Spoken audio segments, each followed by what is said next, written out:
Em nome do Pai, do Filho e do Espírito Santo. Amém. O anjo do Senhor anunciou Maria e ela concebeu do Espírito Santo. Ave Maria, cheia de graça, o Senhor é convosco. Bendita sois vós entre as mulheres e bendito é o fruto do vosso ventre, Jesus. Santa Maria, Mãe de Deus, rogai por nós, pecadores, agora e na hora de nossa morte. Amém.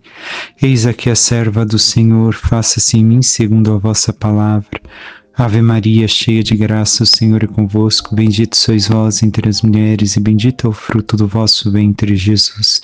Santa Maria, Mãe de Deus, rogai por nós, pecadores, agora e na hora de nossa morte. Amém. E o Verbo divino se fez carne e habitou entre nós. Ave Maria, cheia de graça, o Senhor é convosco. Bendita sois vós entre as mulheres e bendito é o fruto do vosso ventre, Jesus. Santa Maria, Mãe de Deus, rogai por nós, pecadores, agora e na hora de nossa morte. Amém. Rogai por nós, Santa Mãe de Deus, para que sejamos dignos das promessas de Cristo. Oremos, infundi, Senhor, em nossas almas a vossa graça, como vos pedimos, para que nós, que pela anunciação do anjo viemos a saber o mistério de vossa encarnação, paixão e morte de cruz, cheguemos um dia à glória eterna dos céus, pelo mesmo Cristo, Senhor nosso. Amém. Caríssimo irmão, irmã, aqui quem vos fala uma vez mais é o Padre Antônio Rafael, e hoje nos encontramos para meditar o 30º domingo do tempo comum. Já nos aproximamos cada vez mais do final do nosso ano litúrgico, que culminará com a festa de nosso Senhor Jesus Cristo, Rei do Universo, e depois iniciaremos a preparação com o advento para o nosso Natal. E nesse tom de proximidade do final dos tempos de escatologia enquanto final do ano litúrgico, nós encerramos hoje a leitura do Evangelho do capítulo 10 de São Marcos, que lemos ao longo de todo esse mês de outubro. Mas o que o Senhor tem a nos dizer hoje? O que ele nos chama a atenção? O que devemos de ressaltar para a nossa vida? A primeira leitura, tirada de Jeremias 31, 7 e 9, nos diz: Isto diz o Senhor: Exultai de alegria por Jacó, aclamai a primeira das nações, tocai, cantai e dizei: Salva, Senhor, teu povo, o resto de Israel. Este é o primeiro versículo. Devemos de ter claro conosco que, primeiramente, o povo de Israel está no exílio. E este texto se refere ao retorno do povo de Israel do exílio. E uma coisa que deve já de entrar previamente na nossa mente, que os dons de Deus sem Deus se tornam ídolos para a nossa vida e nos levam ao exílio, ao distanciamento de Deus. E o próprio Senhor nos chama hoje a nos alegrarmos. É um chamado solene a exultarmos de alegria. Por quê? Porque nós retornamos a Ele. Nós voltamos a Ele como nosso Salvador. E aqui também fala a leitura, este versículo que lemos, pequeno resto, o resto de Israel, um pequeno número. Mais adiante vai falar em grande multidão, mas é um pequeno número. Por quê?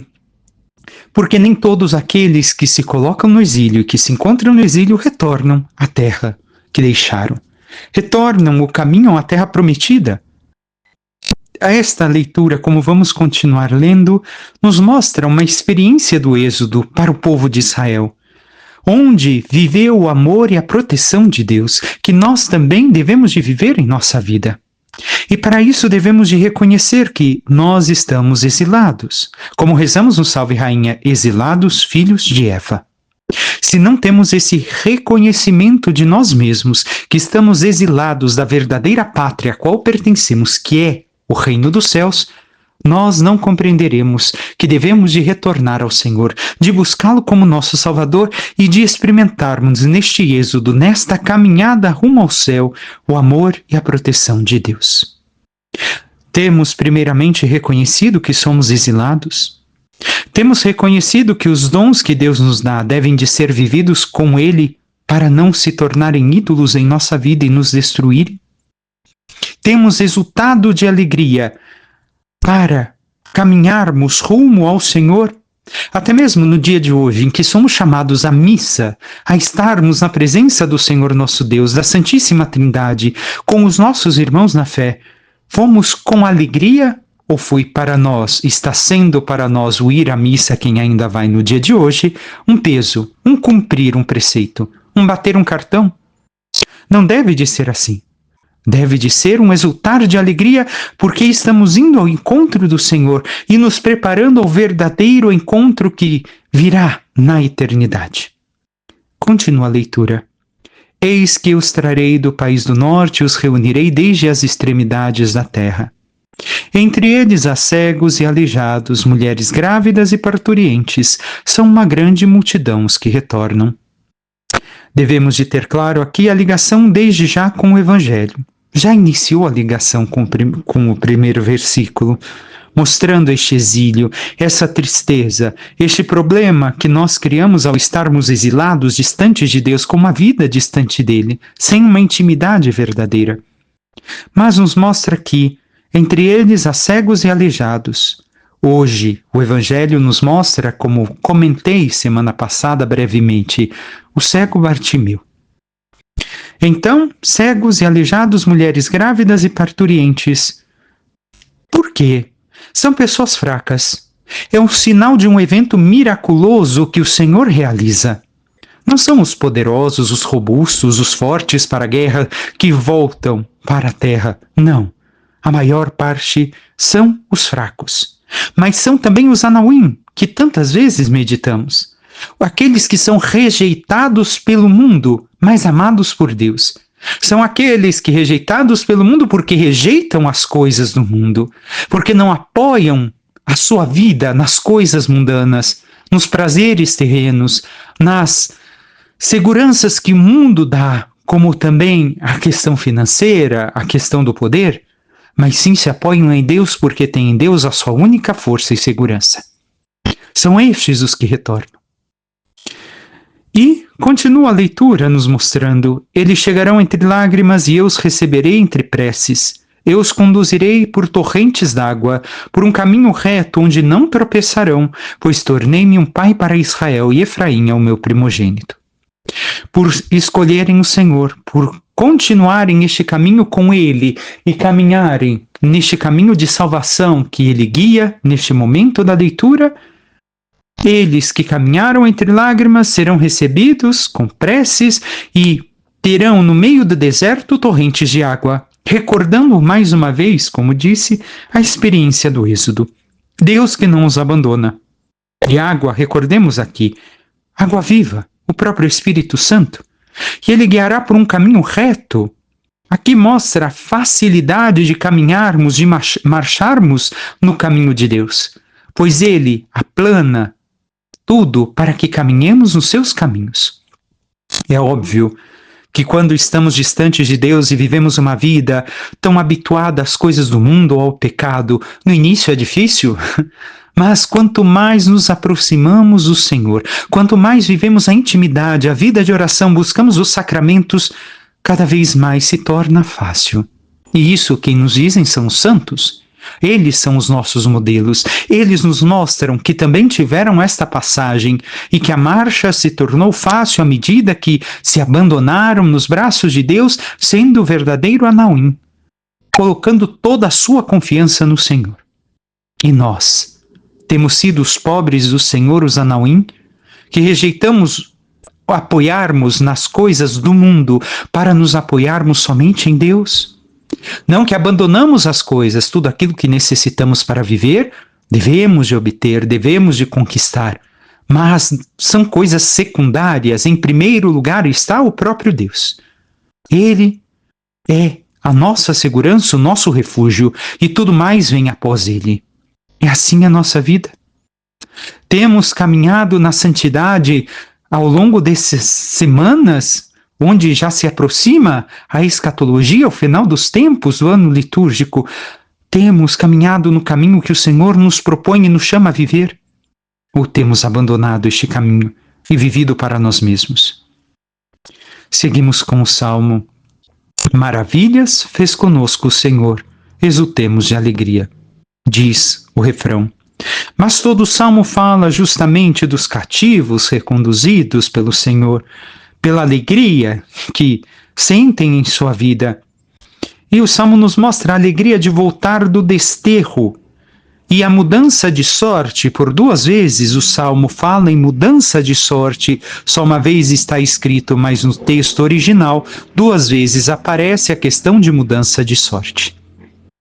O Senhor que faz maravilhas, como fez maravilhas e realiza cada vez mais maravilhas em nossas vidas. E nós recordamos estas maravilhas e exultamos de alegria. O de sermos chamados pelo Senhor a uma vida, a vida plena nele, a salvação, nos alegra. Aquilo que o Senhor já realizou e tem realizado em nossas vidas nos faz exultar de alegria.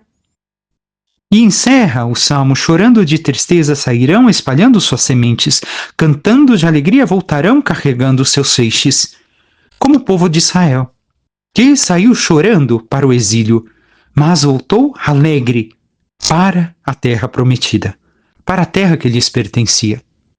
Assim também nós, depois de termos tantas vezes abandonado o Senhor, voltamos alegres com tudo aquilo que o Senhor realiza por nós e recordou mais uma vez. Recordamos que somos exilados, que estamos desterrados da verdadeira pátria a qual pertencemos, que é o reino dos céus, para onde estamos caminhando? Entremos agora no Evangelho. O Evangelho de Marcos 46, 10 de 46 a 52. Naquele tempo, Jesus saiu de Jericó junto com seus discípulos e uma grande multidão. Jesus está a caminho de Jerusalém. Segundo o conhecimento dos antigos, Jericó era o último lugar de passagem onde se tinha uma bela pousada para chegar a Jerusalém. E aqui Jesus realiza o último milagre antes de chegar a Jerusalém. E sabemos muito bem o que Jesus está indo fazer lá: sofrer a sua paixão e morte redentora. E é justamente neste caminho que Jesus está, caminhando, subindo a Jerusalém. E o Evangelho de hoje nos coloca diante de Bartimeu. O filho de Timeu, Bartimeu, cego e mendigo, estava sentado à beira do caminho. Aqui, algumas coisas que devemos de compreender em ligação com os evangelhos das semanas que ouvimos do capítulo 10 de São Marcos. Cego não é somente Bartimeu.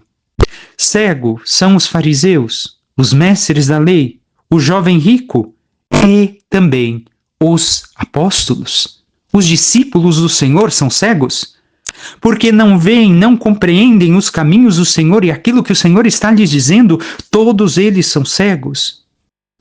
E o Evangelho de hoje vai nos contrastar a cegueira dos discípulos contra aquilo que faz o cego depois de sua cura. A cegueira e a má compreensão que existe dos discípulos. E vemos que o cego é quem realmente enxerga aquilo que Jesus quer que seja enxergado. Mas como ouvimos, Timeu é o pai de Bartimeu. Por 2 vezes se toca o nome. Primeiro que Timeu é um nome grego, que significa honra, admiração. Bartimeu, bar significa filho, filho da honra, filho da admiração. E Santo Agostinho, no escrito da concordância sobre a concordância dos evangelhos, vai querer mostrar que possivelmente o que quer se dizer aqui que não é somente a cegueira o problema do Bartimeu, mas para ser recordado o seu nome, que provavelmente sua família havia tido muitas posses e que agora ele está miserável. Sofre também com esta consequência na sua vida: a miséria, a pobreza. E assim, além da cegueira, a pobreza. E ele está sentado aonde? À margem, à beira do caminho. Ele não está no meio do caminho, mas sim à beira, onde ninguém quase lhe percebe. Mas provavelmente também um lugar onde todos o enxergam. Sendo Jericó o último lugar de passagem para se subir a Jerusalém, o local onde ele está, com certeza os peregrinos o viam, junto com outros cegos e outros necessitados que ali estavam. Por quê? Porque, já que estavam subindo à casa do Senhor, era o momento, para a Páscoa, era o momento especial de darem esmola, porque aqueles que tinham, Deus os chamava a darem esmola. Então, ele não ficaria ali sem suas esmolas. Mas o que mais também o Evangelho nos diz? que todos nós, além do milagre que Jesus realizou, nos recorda que todos somos cegos e mendigos. Todos somos cegos na fé e mendigos. Muitas vezes retornamos a essa cegueira, como vamos meditar. Mas também coloca, existe uma coisa mais perdida do que um cego no caminho? E ali está esse cego. E, quando menos espera, acontece um imprevisto. Mas esse cego, sua casa é o caminho. É um pedaço do caminho. Ele está contente há muito tempo com moedas e um pouco de pão e se protege com uma capa, que provavelmente não é a mesma capa que recolhia as esmolas. Isto é a sua vida. E nós também devemos de olhar para nós. Estamos nós perdidos no caminho, como este cego? Estamos também nós morando na estrada e não caminhando rumo ao céu? Morando nesta vida onde, lógico, habitamos, vivemos aqui, nossa alma serve através do nosso corpo a Deus, mas nos apegando a esta vida que temos, as coisas que temos, como se fôssemos estar aqui para sempre. Estamos contentes com algumas moedas e um pedaço de pão? Ou seja, com aquilo que temos para o nosso sustento, com os nossos bens e aquilo que nos sustenta também o estômago? Estamos contentes com este pouco e esquecendo de saciar a nossa fé? Estamos nos cobrindo com esta capa que são os prazeres da vida, as coisas que temos, ao invés de nos revestir da graça de nosso Senhor Jesus Cristo, como diz São Paulo? Então, continuemos o Evangelho. Quando ouviu dizer que Jesus o Nazareno estava passando, começou a gritar: Jesus, filho de Davi, tem piedade de mim. Muitos o repreendiam para que se calasse, mas ele gritava mais ainda: Filho de Davi, tem piedade de mim. Aqui há vários pontos a refletirmos.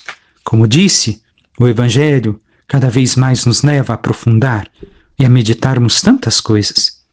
Aconteceu o imprevisto de Deus. Jesus passou por ali. E ele grita, professando a sua fé: Jesus, filho de Davi, tende piedade de mim. Professa a sua fé em Jesus, ó Salvador. Recordemos, o nome Jesus significa Salvador. Filho de Davi, o Messias esperado, que veio salvar Israel. Ele professa a fé reconhecendo que Jesus é o Messias que Israel esperava. Tende piedade de mim. Uma oração que fazemos em todas as missas. Kyrie eleison. Nós vemos neste homem a fé que ele move, que ele professa diante de todos, enquanto nem mesmo os discípulos reconheceram plenamente quem era Jesus. E Jesus lhes dizia pelo caminho, lhes explicava há 3 anos, por 3 vezes, como meditamos semana passada, anunciou sua paixão e morte redentora, mas ainda não compreenderam. E este cego foi capaz de enxergar mais longe, de enxergar quem realmente Jesus era.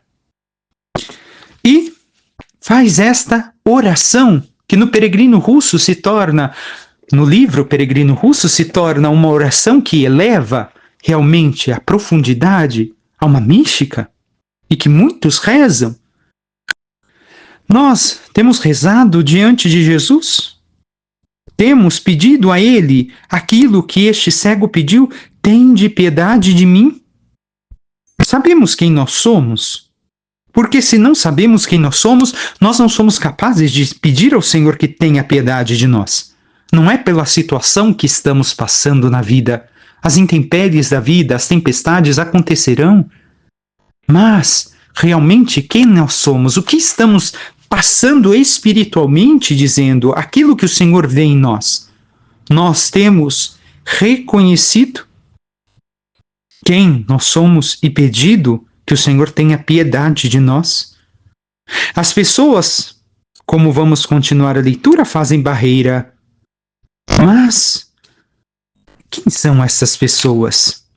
Primeira pessoa, primeiro grupo que provavelmente gritava para ele, falava para ele que se calasse, talvez não fosse a multidão que estava com Jesus. Não somente Também a multidão, mas não somente ela. Provavelmente os outros que estavam ali pedindo esmola. Por quê? Porque se ele gritasse e incomodasse as pessoas, ninguém daria esmola para eles. Cala-te! Nós queremos receber esmola, cala-te! Mas ele não se importava mais com esmola. Ele queria estar com Jesus. Estar com Jesus, fixemos a palavra, estar com Jesus. E por isso reza, e por isso clama, e por isso proclama a sua fé em Jesus. E também aqueles que estavam com Jesus, que talvez queriam impedi-lo porque atrapalhava com aquilo que fazia e não deixavam que eles escutassem a Jesus, a quem queriam escutar. E assim muitas vezes as pessoas ao nosso redor podem pensar que nós somos. Como eu posso ir à fé católica? Como eu posso chegar a Jesus? Sendo que as pessoas que estão ali são muitas vezes como eu, ou piores que eu. Se os cristãos são como eu, pior que eu, como eu faço para chegar, para crer em Jesus? E aqui já é um questionamento que nós devemos de fazer. Eu, enquanto cristão, sou como aqueles que nós sabemos ser cegos porque não têm fé, porque não têm Deus na sua vida? Nos esforçamos em ser um com Cristo e mudamos a nossa vida segundo aquilo que Jesus pede de nós? Caminhamos na sua graça, na sua luz, no seu amor? Porque se nós não fazemos assim, muitos não virão à luz. E nós também somos esses cegos. Por quê?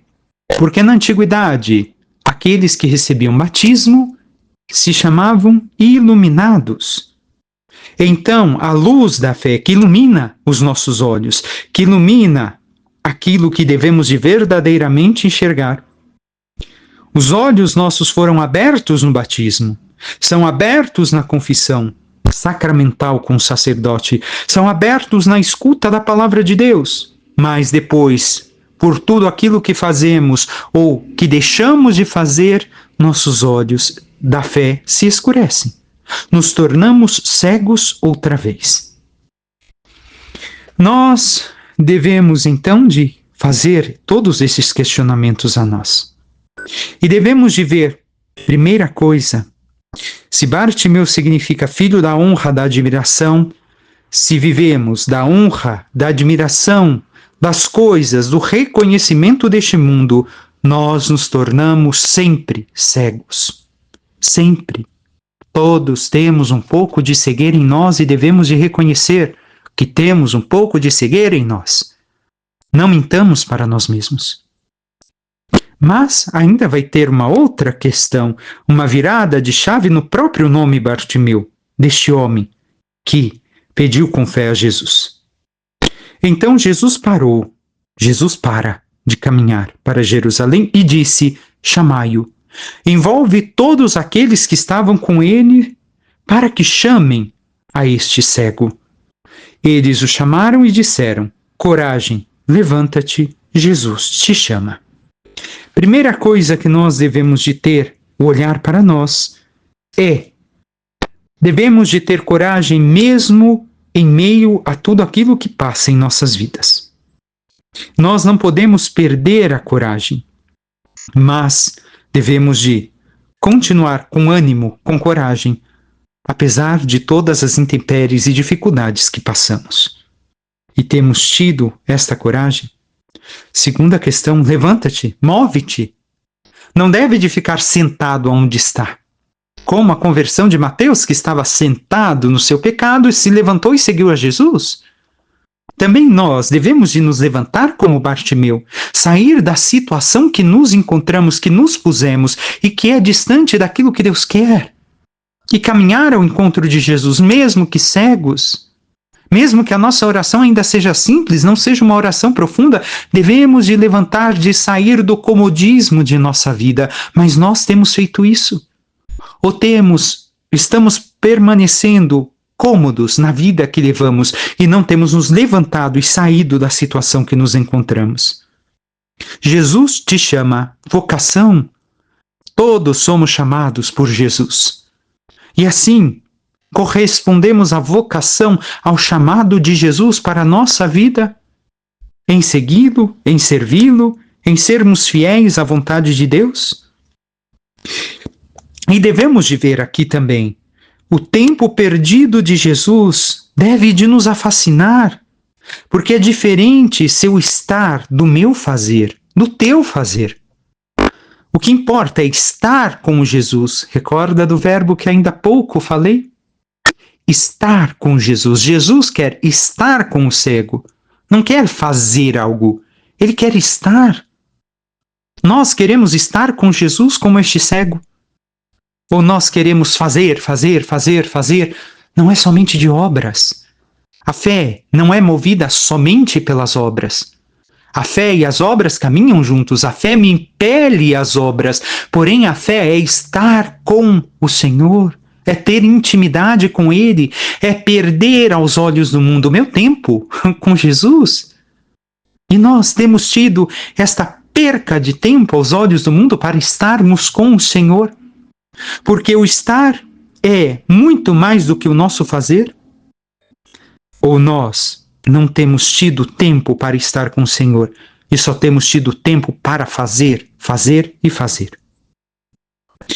E recordemos isso antes de darmos continuidade.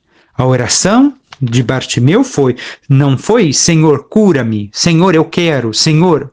Não, foi Jesus, filho de Davi, tem piedade de mim. Nós muitas vezes rezamos pedindo, mas não falamos, tem de piedade, Senhor. Eu não sei o que eu necessito de verdade. Como diz Jesus no Evangelho, vós não pedis porque pedis mal, não alcançais a graça porque pedis mal, não sabeis o que pedir. Nós não sabemos o que pedir, é verdade. E continua o Evangelho. O cego jogou o manto, deu um pulo e foi até Jesus.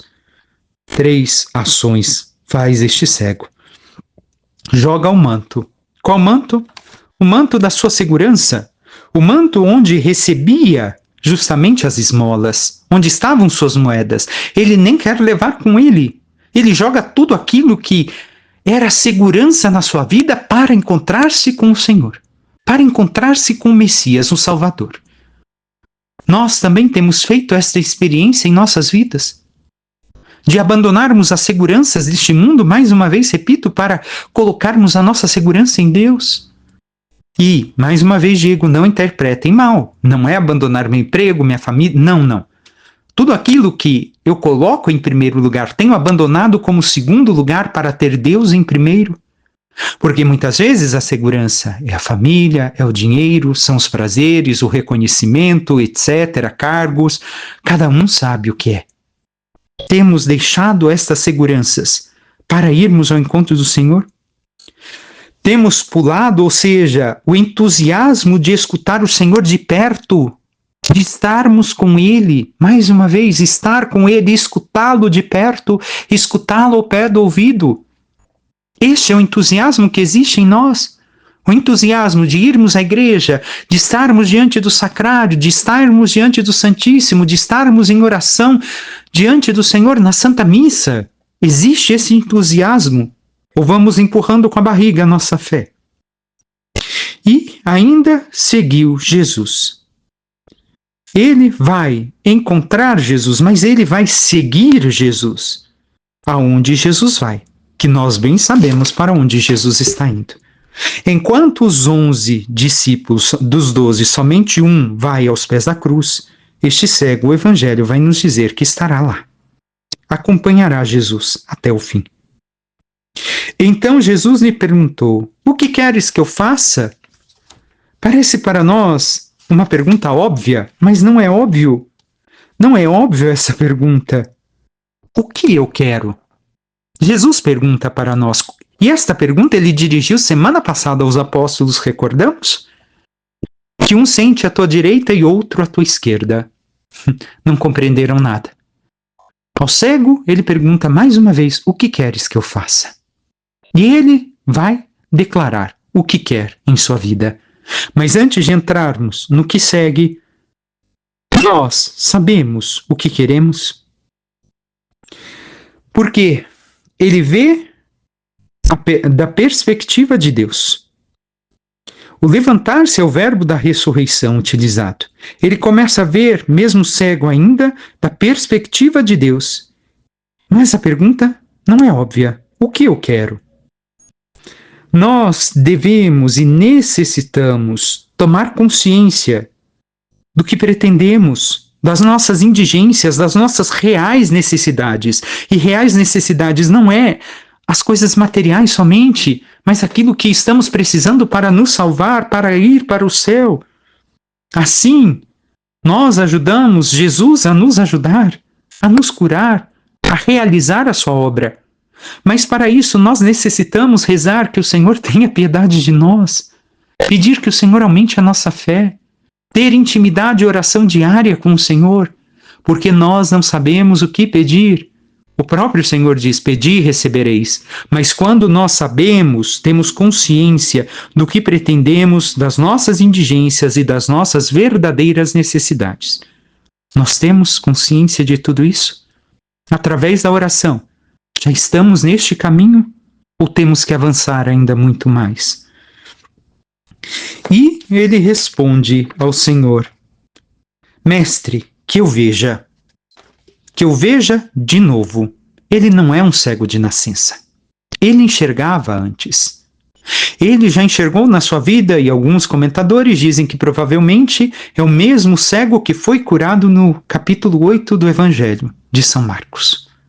Ele abandonou o caminho do Senhor, está à beira da estrada, e nós meditamos isso durante a Quaresma, e o que aconteceu? Ele ficou cego novamente, porque ele perdeu a luz da fé. Ele perdeu Jesus de vista. Agora ele pede que quer ver. Ele quer a fé. E ver é uma coisa muito perigosa. E muitos preferimos não aceitar a realidade e nem conviver com os fatos. Não é a cegueira física que se fala somente aqui.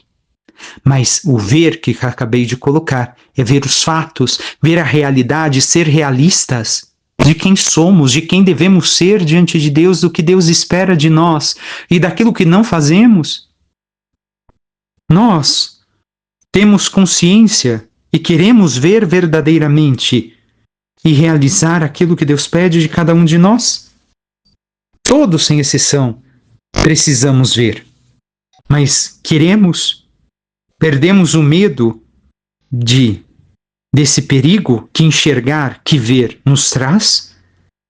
Ou queremos e preferimos continuar cegos? E o texto do Evangelho continua. Jesus disse: vai, a tua fé te curou. No mesmo instante ele recuperou a vista e seguia Jesus pelo caminho. A fé dele curou por quê? Porque ele ajudou Jesus a ajudá-lo. Ele sabia o que queria e o que necessitava. Ele sabia da indigência dele. E Jesus realizou a obra, como ele quer realizar na nossa, mas para isso, como Bartimeu, nós também devemos de, na oração, na intimidade com Deus, sabermos o que Deus espera de nós, o que nós verdadeiramente necessitamos e pedir de forma correta, para que o Senhor possa realizar, conforme caminhamos, aquilo que deve ser realizado em nossas vidas. E seguir a Jesus pelo caminho é a experiência da paixão que ele vai fazer. Ele vai estar aos pés da cruz de Jesus, como esta multidão não estará, como os discípulos não estarão, mas ele, enxergando verdadeiramente, agora vai fazer a experiência da paixão com o Senhor. Nós temos feito este mesmo caminho com Jesus? Recorda uma vez mais, estamos no caminho da nossa Jerusalém terrestre. Como Jesus caminhou para a sua Jerusalém, onde deveria de morrer, também nós caminhamos rumo à morte física um dia. Mas temos caminhado com o Senhor, realizado suas obras. Por fim, alguns modelos antes de entrarmos brevemente na segunda leitura, algumas coisas, fatos que acontecem na vida. João 23, quando eleito Papa, Roncalli sai na sacada e aqueles que estavam à sua volta escutam o Papa João 23 sussurrando: Jesus, eu sou nada, ajuda-me. Nós temos essa consciência de que somos nada e precisamos da ajuda do Senhor? E logo depois foi ao hospital de crianças, internada, e ali, visitando as crianças, todas correram ao seu encontro, menos uma que ficou na sua cama. Ele foi ao encontro dessa criança. Chegou e perguntou: como te chama? Eu me chamo Carmo. E ele disse: eu não fui ao teu encontro porque eu sou cego, eu nem estou te vendo. Ele fez uma carícia nesta criança e disse à criança: Carmo, somos todos um pouco cegos. É a bondade que nos dá a vista, e vejo que você é bom, e vê melhor do que todos os outros. Vemos que a cegueira física nem sempre é tudo. A cegueira espiritual é a maior que existe. Uma vez, ao cardeal Comastri, um cego lhe pediu: Padre, reza pelos meus filhos que são cegos. Ele era cego. Ele disse: meus filhos são cegos porque não têm a fé. Eu posso não enxergar, mas eu enxergo muito melhor do que eles. Meus filhos são cegos porque não têm fé. Nós reconhecemos esta falta de fé na nossa vida, ou na dos nossos, ou de nossa família, e rezamos também e pedimos oração por eles. E por fim, um último exemplo. Uma freira contou a cardeal Comastri que trabalhava com leprosos em uma ilha, e um leproso já tinha perdido parte de sua mão, parte de seu pé, mas era católico e já estava cego também por conta da lepra. E ela falava muito do céu. E um dia, estando a conversar com ela, disse: eu acredito muito no céu. E sorria. Eu sei que no dia que eu chegar no céu eu verei de novo, e a primeira pessoa que eu verei novamente, que vou poder enxergar novamente, será Jesus. Também nós temos a fé deste homem. Espero que possamos crescer na nossa fé. E por fim, a segunda leitura. Continuamos a leitura da carta aos Hebreus. Nos diz: todo sumo sacerdote é tirado do meio dos homens e instituído em favor dos homens nas coisas que se referem a Deus, para oferecer dons e sacrifícios pelo pecado. O padre, e este versículo aqui fala em especial também do sacerdote, é o homem de Deus tirado do meio do povo para oferecer um único sacrifício agora, o sacrifício de Jesus. Mas ele deve de fazer o quê? Rezar. Rezar. Ah, mas e as obras sociais e a assistência? Não, isso daí é secundário, é consequência da sua oração pessoal, da sua liturgia das horas, da sua oração do terço. O padre foi colocado para rezar, para oferecer a oração, o sacrifício, e como consequência vêm as questões secundárias. Infelizmente, muitas pessoas nos colocam hoje como administradores de coisas financeiras, isso e aquilo, porque temos necessidade, mas isso é função secundária. A função essencial do sacerdócio é a vida de oração e estar rezando pelo povo de Deus. Continua: sabe ter compaixão. Porém, aqui não é compaixão. O texto traduzido correto seria lidar gentilmente, é o único lugar na Bíblia que aparece. Sabe lidar gentilmente com aqueles que estão na ignorância e no erro, porque ele mesmo está cercado de fraqueza. Também nós temos sido assim. Se o primeiro versículo se refere ao sacerdócio, não somente ao nosso sacerdócio de padres, mas também ao sacerdócio comum dos fiéis que participamos, de certo modo, ao sacerdócio de Cristo, também nós temos tido essa gentileza com aqueles que estão na ignorância e no erro, fora da fé, porque também nós somos fracos e estamos cercados de fraqueza. Por isso deve oferecer sacrifícios tanto pelos pecados do povo quanto pelos seus. Ninguém deve atribuir-se esta honra, senão que foi chamado por Deus, como Arão. Deste modo, também Cristo não se atribuiu a si mesmo a honra de ser sumo sacerdote, mas foi aquele que lhe disse: Tu és o meu filho, hoje te gerei. Como diz em outra passagem, tu és sacerdote para sempre, na ordem de Melquisedeque. Quem é Melquisedeque? O rei de Salém. Salém que se torna depois Jerusalém, a quem Abraão ofereceu o dízimo. E se ofereceu o dízimo, é maior do que Abraão. que sua história não tem início e não tem fim, mostrando a eternidade e mostrando que aqui Jesus participa. Nele está o verdadeiro sacerdócio que estava nas sombras de todas as culturas anteriormente. Nele está o verdadeiro sentido e o verdadeiro sacerdócio. E recordemos ainda, Melquisedeque é aquele que ofereceu o pão. Jesus vai oferecer o pão e o vinho, seu corpo, sangue, alma e divindade.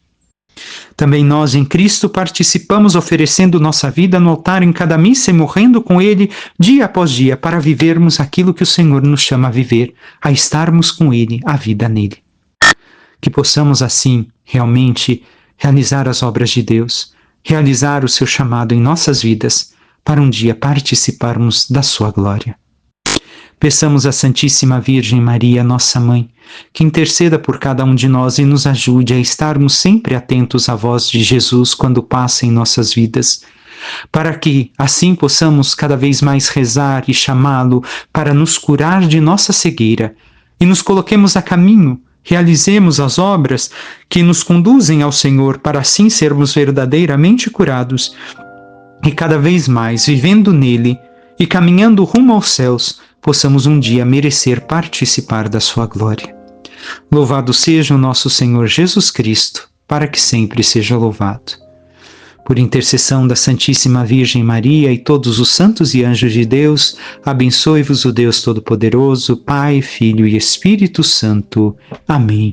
Deus os abençoe, uma abençoada semana e ainda meditaremos ao longo desta semana, finados, e depois, para o domingo próximo, todos os santos.